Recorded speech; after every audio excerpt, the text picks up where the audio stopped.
إن الحمد لله نحمده ونستعينه ونستغفره ونعوذ بالله من شرور أنفسنا ومن سيئات أعمالنا ما يهده الله فلا مضل له ومن يضلل فلا هادي له وأشهد أن لا إله Kenapa? إلا الله وحده لا شريك له وأشهد أن محمدا عبده ورسوله يا أيها الذين آمنوا اتقوا الله حق تقاته ولا تموتن إلا وأنتم مسلمون أما بعد فإن أصدق الحديث كتاب الله وخير الهدي هدي محمد صلى الله عليه وسلم وشر الأمور محدثاتها وكل محدثة بدعة وكل بدعة ضلالة وكل ضلالة في النار. اللهم انفعنا بما علمتنا وعلمنا ما ينفعنا وزدنا علما. Ikhwas sekalian, para jamaah azanillahu wa iyyakum. Alhamdulillah, pada hari ini kita sudah berada di penghujung hari ketiga dari bulan Ramadan 1444 Hijriah. Tanpa terasa kita sudah bentar lagi masuk hari keempat, ya, ke malam keempat.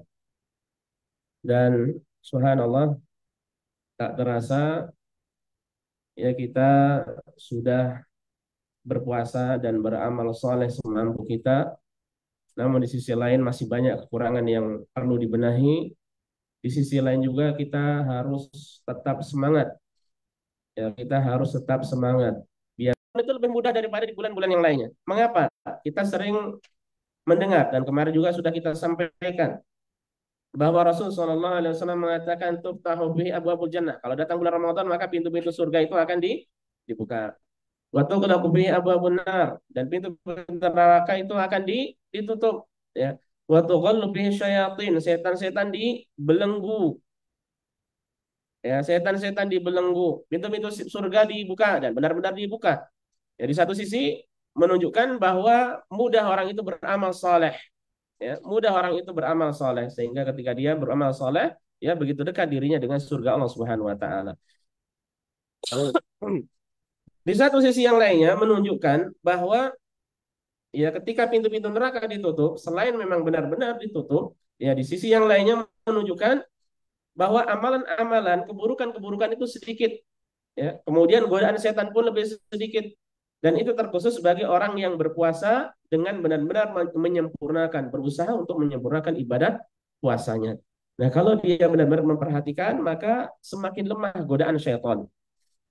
Ya, kalau godaan syaitan semakin lemah, dia akan semakin giat untuk beribadah pada Allah Subhanahu wa taala, ya.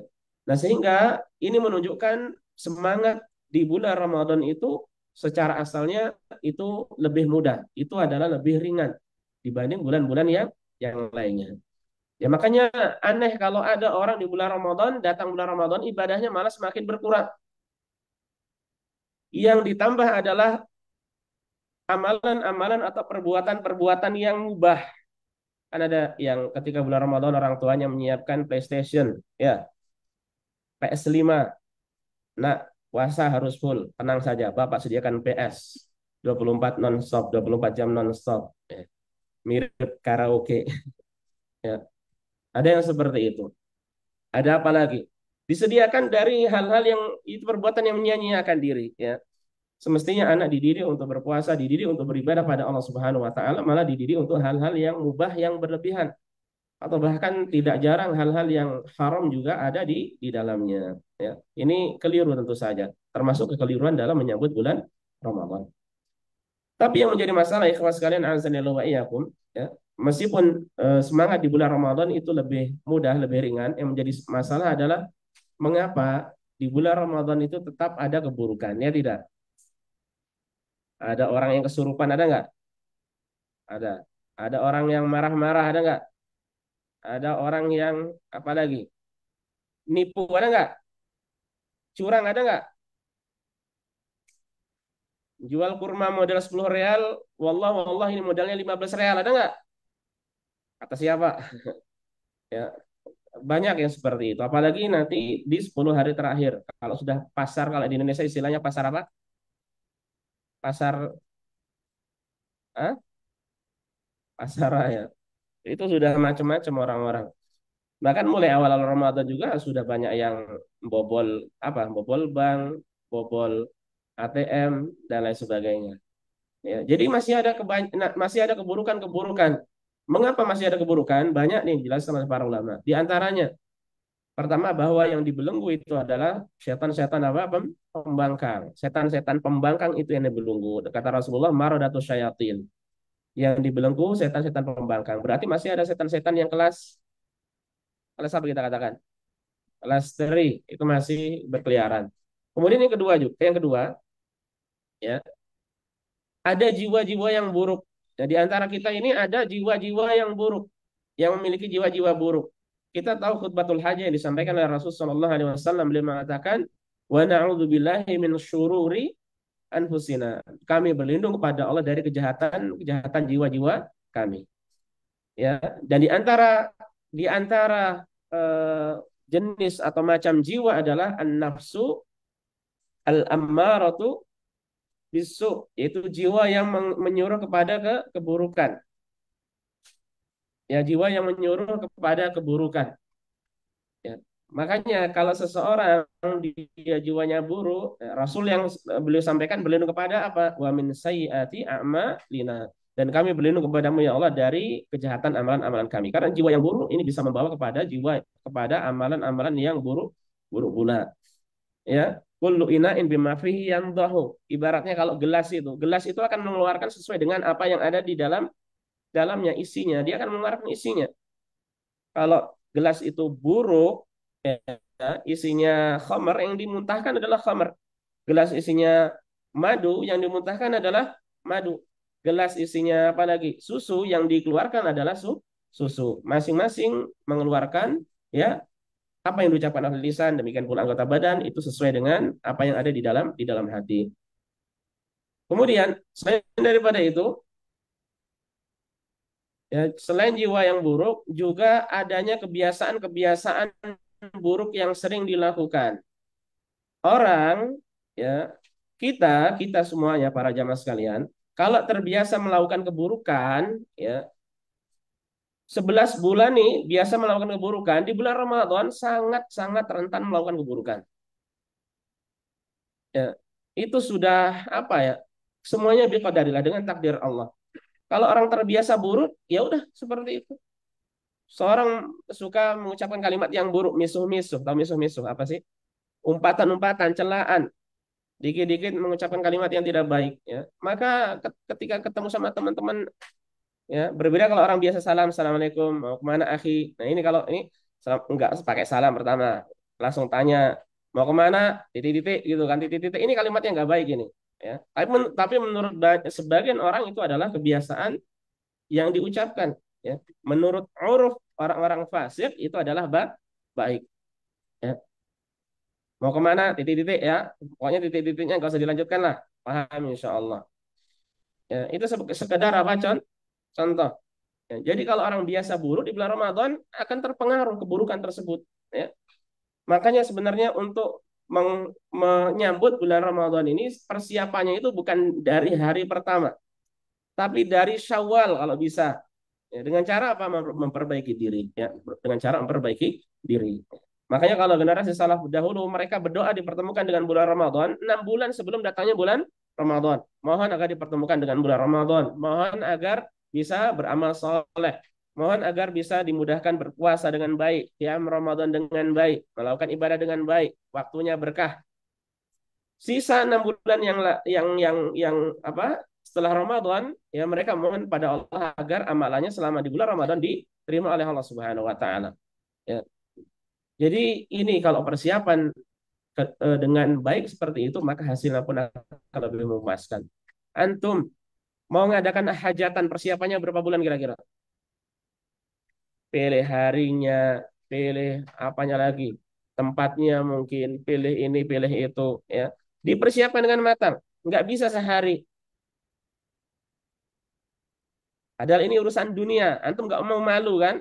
Ya, nggak mau antum persiapkan hanya sepekan, 2 pekan, mungkin sebulan lah, sebulan atau 2 bulan atau 3 bulan, bahkan ada yang 1 tahun.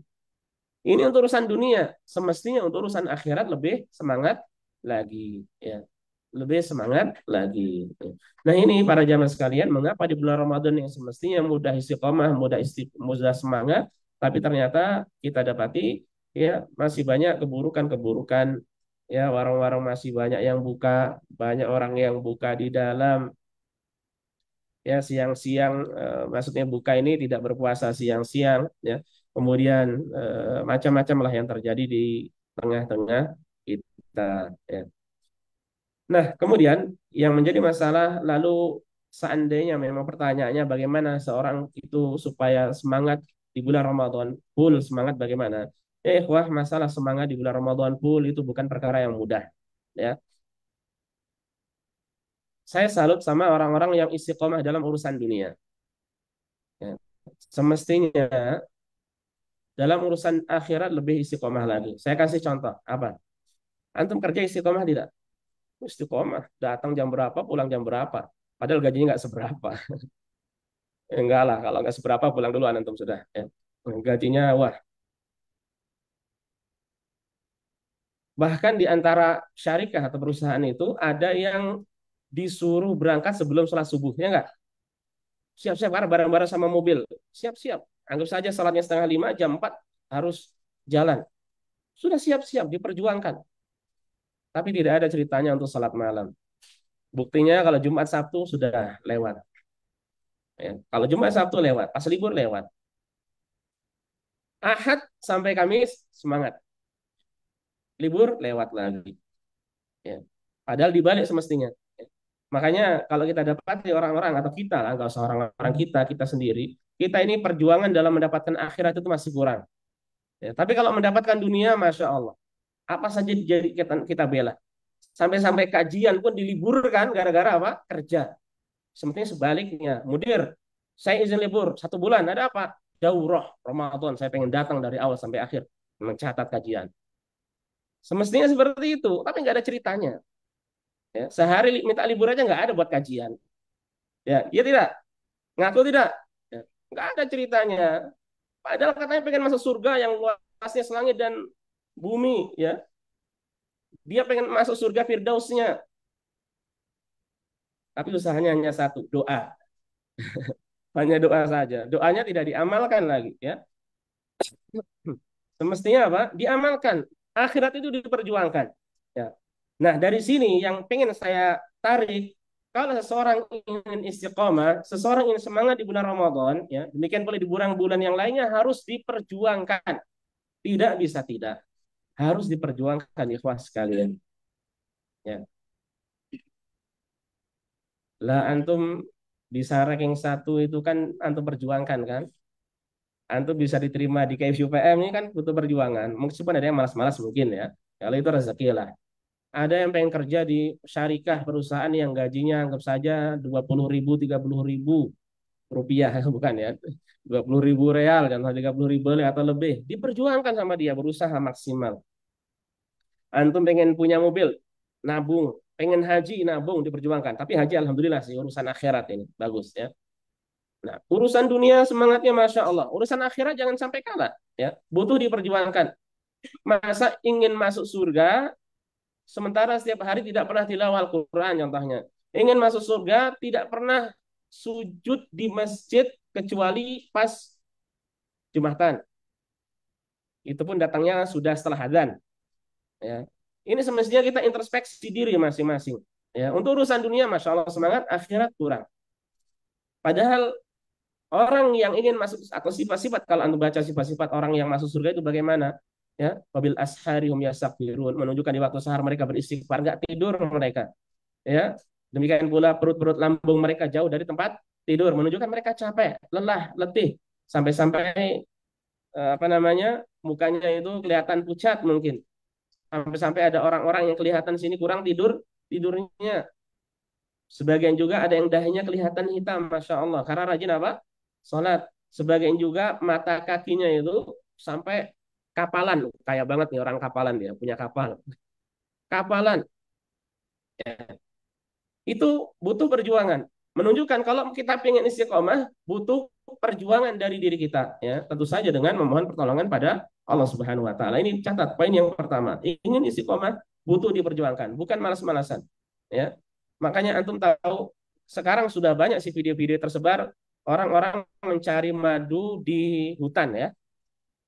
Tahu kan? Itu kira-kira mencari madu di hutan itu taruhannya apa? Carinya kalau nggak di tebing-tebing gunung, yang kedua apa? Di pohon-pohon yang tinggi. Taruhannya apa? Nyawa. Di rumah, istri anak-anaknya itu menunggu. Anak-anaknya kadang bertanya kapan bapak pulang bawa madu enggak? Gitu pertanyaannya. Yakin? Antum aja kerja seperti itu. Bapak pulang kapan? Bapak pulang kapan? Abi pulang kapan? Abi kapan liburan ke Indonesia? Ya tidak. Nggak tahu kalau antum dilupakan sama anak-anak antum ya udah. Kasihan bener antum. Ya. Pertama taruhannya nyawa, yang kedua taruhannya sengatan itu biasa. Ya. Antum pernah disengat tawon langsung jadi seperti Pak Sundoro matanya sipit. Ya, seperti Pak Sundoro bangunnya tidurnya kemalaman. Ya. Jadi langsung sipit. Ya. Dan itu sakit di apa? Disengat itu nggak mudah, itu sakit ya, ikhwas sakit. Itu taruhannya mereka. Demi apa? Untuk mendapatkan sesuap dua suap nasi, ya. Jadi itu poin pentingnya. Kemudian pertama butuh perjuangan dari kita. Ingin semangat, bulan Ramadan butuh diperjuangkan. Tidurnya dikurangi, lebih banyak tilawahnya, sholatnya juga ditambah lagi, ya. Tidak bisa asal-asalan atau santai-santai. Kemudian yang kedua, ikhwas sekalian, poin yang kedua, saya tanya sama antum. Seseorang istiqomah itu bisa istiqomah dari siapa coba? Hah? Dari diri sendiri, dari usaha, ya. Jangan melupakan dua poin ya, ikhwah. Iya karena buru wa iya karena sa'in. Hanya kepadamu kami beribadah dan hanya kepadamu ya Allah kami mohon pertolongan. Jadi mohon kepada Allah agar bisa istiqomah dalam segala kebaikan. Mohon perbanyak ya Allah, jadikanlah saya hamba yang istiqomah. Istiqomah itu istri tiga kontrak no omah, bukan ya? Bukan.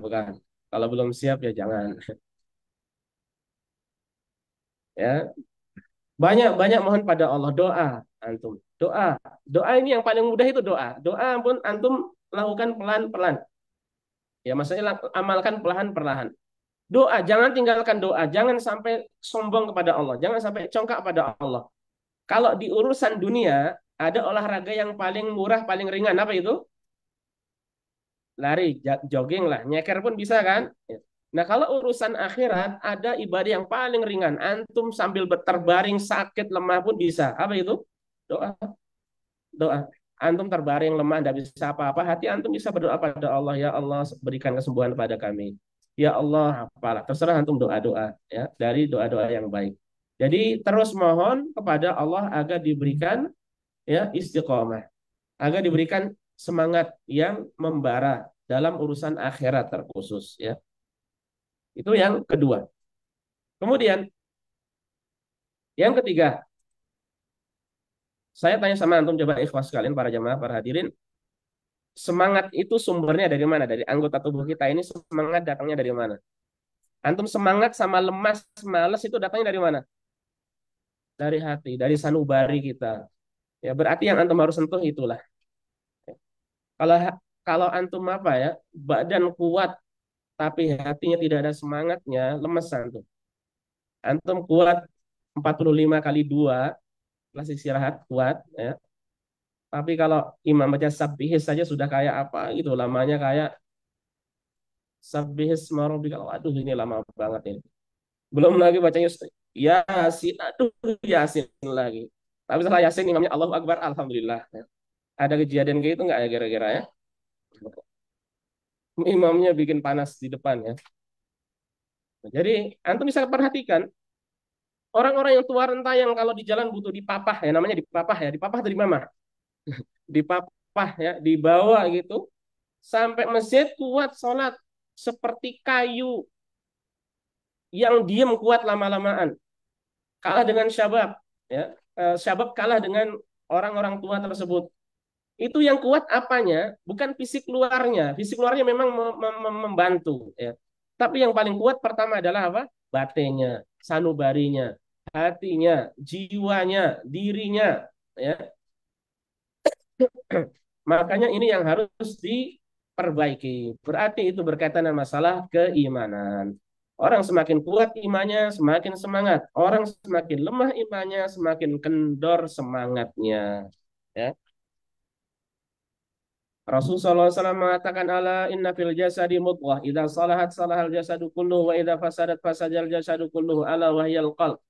Ketahuilah di jasad kita itu ada sekerat daging. Kalau sekerat daging ini baik, maka baik pula anggota tubuh kita yang lainnya. Tapi kalau sekerat daging ini tadi buruk, maka buruk pula anggota tubuh kita yang lainnya. Ketahuilah sekerat daging tersebut adalah apa? Al-qalbu. Baik diartikan al-qalb itu jantung atau hati, intinya sanubari, jiwa, diri, yang dari situ bisa menggerakkan seluruh anggota tubuh kita. Itu yang perlu diperbaiki. Lalu bagaimana cara memperbaikinya? Lalu bagaimana cara meningkatkan keimanannya? Ya, dengan cara memperbaikinya dengan disirami siraman rohani, ya, dengan disirami siraman rohani. Ya, kalau raga antum kuat dengan olahraga, kalau jiwa antum ingin kuat dengan olah jiwa, ya. Dengan ibadah, ibadah apa saja para jamaah sekalian itu menambah keimanan. Ya, tapi ibadah yang benar ya, sholat yang benar, yang rukun-rukunnya benar, yang wajib-wajibnya benar. Kalau baik, kalau benar, ini yang semakin memperkuat iman kita. Ibadah apa lagi selain sholat? Ya sholat wajib, sholat sunnah, nah ini dilakukan. Kemudian selain itu ngaji, ya. Tapi tidak sekedar tilawah atau ngaji saja. Antum pernah mendengar orang ngaji Al-Quran bisa masuk neraka? Pernah dengar kisah orang hafal Al-Quran berzina, na'udzubillah? Pernah dengar? Pernah dengar Ustaz mengharamkan, menghalalkan riba atau bunga bank? Pernah dengar? Parah, parah seperti itu ya. Na'udzubillah wa na'udzubillah. Tahu dalil tapi diplesetkan. Rasulullah SAW mengatakan Al-Quran hujjatun laka aw alaika. Al-Quran itu adalah hujjah yang akan membelamu atau akan menjerumuskanmu, menjadi bumerang bagimu untuk masuk ke dalam neraka. Jadi kalau kita mengaji, host sekalian, jangan cukupkan ngaji tilawah saja. Al-Quran itu diturunkan untuk dibaca sesuai dengan makhrajnya, hukum-hukum tajwidnya ini yang pertama. Kemudian juga untuk ditadabburi. Nah ini antum renungkan. Antum renungkan ayat-ayat, ya, ayat-ayat Al-Quran. Antum pahami, antum tadabburi, antum tafakuri, antum hayati, antum apa lagi? Ya. Jadi dipahami, dipelajari maksudnya apa. Karena Al-Quran ini obat ya ikhwah, obat ya, obat untuk penyakit syahwat dan obat untuk penyakit syubhat. Al-Quran itu obat. Tapi obatnya untuk kita supaya sehat tidak sekedar dibaca saja, dipelajari, ditadaburi, dihayati, direnungi. Kalau ada pesan-pesan berkaitan masalah keyakinan, masalah akidah, antum harus yakini, antum harus imani tentang kisah-kisah umat terdahulu, antum harus yakini, imani masa depan, tentang surga, tentang neraka, antum harus imani. Kalau berkaitan dengan masalah amalan, ya tinggal diamalkan, ya diamalkan. Kalau ada larangan-larangan, antum tinggalkan, antum jauhi apa-apa yang dilarang oleh Allah Subhanahu wa taala. Ya, sehingga kalau seperti ini kita muamalah dengan Al-Qur'an, ya maka iman kita akan terus bertambah. Ya, iman kita akan terus baik. Sehingga kalau iman baik, semangat pun akan baik. Semangat beribadah pada Allah juga akan baik. Semangat di bulan Ramadan juga akan baik. Ya. Jadi terus pupuk keimanan kita dengan amal-amal ibadah. Dan para jamaah sekalian azanillahu wa iyyakum, di antara ini berarti PR besar bagi kita semuanya adalah bagaimana cara kita menaikkan atau meninggikan keimanan. Ya, dengan iman naik kita lebih semangat dalam urusan akhirat insya Allah Taala. Ya. Kemudian di antara hal yang ditawarkan oleh para ulama berkaitan untuk masalah menaikkan keimanan, meningkatkan keimanan itu adalah dengan cara belajar. ilmu agama. Ini tidak bisa ditinggalkan ikhwas sekalian. Tidak ada ceritanya orang bisa naik semangat ya dalam beribadah tanpa tahu dasarnya. Seandainya ada hamasah, ada semangat di situ, maka itu semangat yang keliru. Ya. Makanya kalau orang tanpa belajar, kemudian semangat-semangat, terkadang ada semangat-semangat yang untuk urusan-urusan yang apa ya, jihad contohnya, semangat dia. Tapi karena tidak ada bekal tentang masalah jihad, masalah ilmunya, keliru. Sudah tinggal aman di Arab Saudi, negara Islam yang berusaha untuk menerapkan syariat Islam, ya, dibanding negara-negara yang lainnya tidak ada yang jauh di bawah Arab Saudi. Tapi ternyata ada orang nyaman tinggal di sini, membenci Arab Saudi. Keluar dari Arab Saudi, negeri hidup ke negeri kafir, lebih nyaman hidup di negeri kafir. Dan ini terjadi para jamaah. Ya. Nah, makanya butuh apa? Butuh belajar. Tidak bisa tidak. Hatta untuk mentadaburi, untuk mengamalkan Al-Quran itu pun Al-Quran butuh dipelajari. Ya, butuh dipelajari. Ya makanya makanya ingin semangat selama di bulan Ramadan, ya butuh belajar. Antum pelajari tentang keutamaan bulan Ramadan, antum pelajari tentang keutamaan puasa, antum pelajari tentang keutamaan apalagi Qiyam Ramadan, antum pelajari tentang keutamaan membaca Al-Quran di bulan Ramadan, antum pelajari tentang keutamaan berdoa di bulan Ramadan secara khusus ya. Kemudian antum pelajari tentang amal-amal ibadah yang lainnya ya. Masalah seputar bulan Ramadan antum pelajari dengan baik ya. Sehingga apabila dipelajari dengan baik, antum mau mengamalkan mudah, ya tinggal antum nanti akan semangat dengan cara semangat yang benar, tidak keliru dalam semangat. Nah inilah para jamaah sekalian azza wa iyyakum, ya, beberapa poin yang perlu disampaikan. Kiat semangat di bulan Ramadan yang waktu 30 menit ini tentu waktu yang sangat singkat, tapi semoga apa yang disampaikan bermanfaat bagi kita dan semoga kita diberikan oleh Allah Subhanahu wa taala semangat ya membara di bulan Ramadan ini dan bulan-bulan yang lainnya. Semoga Allah Subhanahu wa taala memberikan kepada kita istiqomah dalam beramal soleh. Semoga Allah Subhanahu wa taala terus memudahkan kita untuk menuntut ilmu dan mengamalkannya. Allahumma amin. Ini saja para jamaah yang bisa disampaikan. Masih ada berapa menit ya menjelang berbuka. Ditahan dulu, jangan ada yang berbuka dulu ya. Ini dulu yang bisa disampaikan, ini yang bisa dipelajari bersama. Kita tutup dengan kafaratul majelis. Subhanallahi bihamdika asyhadu an la ilaha illa anta astaghfiruka wa atubu ilaika. Assalamualaikum warahmatullahi wabarakatuh.